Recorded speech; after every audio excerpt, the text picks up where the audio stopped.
বিসমিল্লাহির রহমানির রহিম।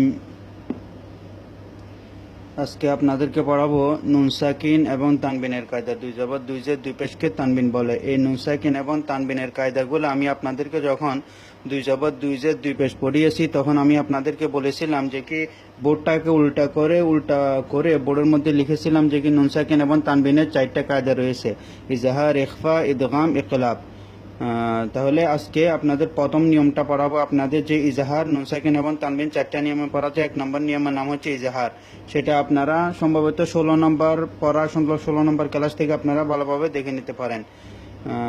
যাই হোক, তাই আমি আজকে আপনাদেরকে বলে দেবো ইজাহারত্ব স্পষ্ট করে পড়া অর্থাৎ গুণা না করা।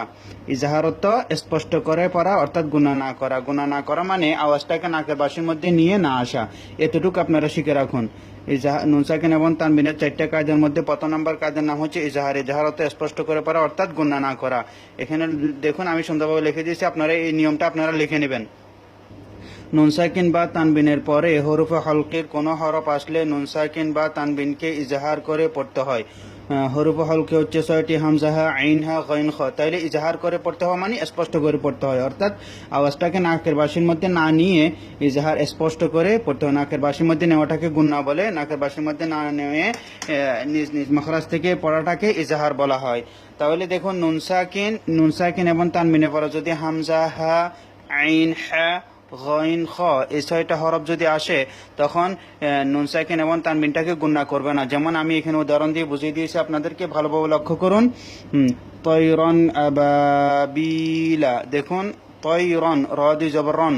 তানবিনের পরের অক্ষরটা কি? হামজা। আলিফ এটা ধরা হবে না, আমি আলিফ এটা লিখতে লেখা আসবে কিন্তু পড়তে আসবে না, কেননা দুই জবরের পরে যদি দুই জবরের পরে অবশ্যই একটা আলিফ লিখতে হয়। দুই জবরের মধ্যে যদি থামা হয় তখন একটা আলিফ পড়া হয়, যদি দুই জবরের মধ্যে থামা না হয় তখন আলিফটা পড়া হবে না। এটা নিয়ম অনুসারে আমি দিলাম।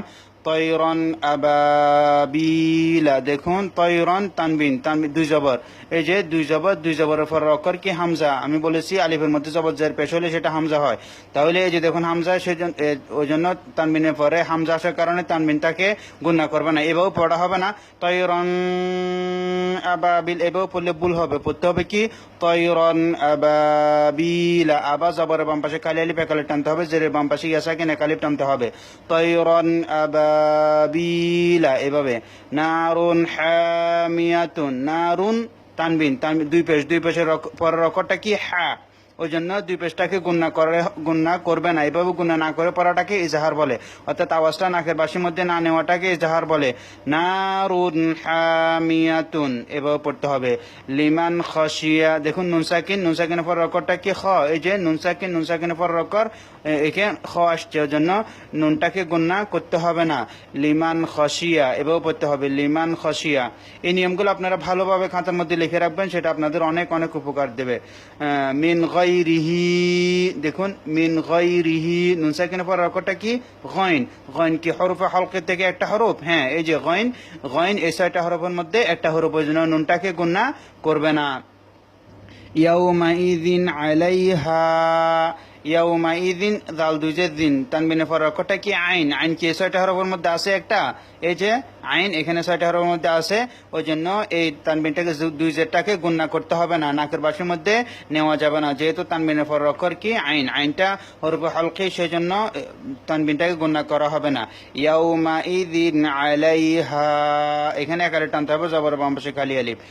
মিনহু খিতাবান, এখানে দেখুন মিন, এখানে নুন সাকিন, এই যে বললাম নুন সাকিনের পর রকরটা কি? হা। এখানে হা আছে, এই যে দেখুন দ্বিতীয় নম্বর হরফটা কি? হা। ওই জন্য নুনটাকে গুণা করা হবে না। মিনহু খিতাবান, এখানে জবরের বাম পাশে খালি আলিফ, ওই জন্য একালিফ টানতে হবে। মিন আইনিন আনিয়াতিন, মিন এখানে দুই জায়গায় দেখুন মিন, নুন সাকিনের পর অক্ষর কি?